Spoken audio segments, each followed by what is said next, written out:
Ang talata natin ngayon ay Awit 119 verse 105. Ilawan sa aking mga paa ang salita mo at liwanag sa landas ko. Isang magandang larawan ang ginamit ng psalmist. Hindi niya sinasabi dito na ang salita ng Diyos ay liwanag na nagpapakita ng buong daan, kundi sinasabi niya, ito ay ilawan sa kanyang mga paa at liwanag sa kanyang landas. Sa panahon po ng lumang tipan, ang ilawan ay hindi nagbibigay ng liwanag sa buong daan.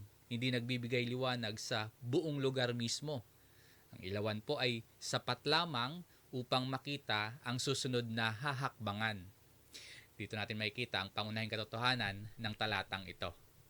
Ang salita ng Diyos ang nagbibigay ng direksyon sa ating pamumuhay, isang hakbang sa bawat pagkakataon.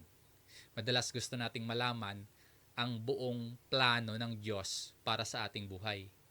Madalas mas gusto natin maliwanag na ang lahat-lahat, maliwanag na ang kabuuan. Ngunit ang paraan po ng Diyos, ibinibigay muna ang liwanag na kailangan natin.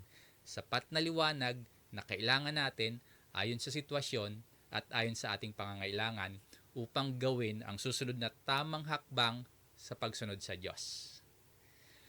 Pagpapaalala na kapag patuloy tayong lumalakad ayon sa salita ng Diyos, patuloy din niyang ginagabayan ang ating landas. Kaya po, pag-isipan natin ito.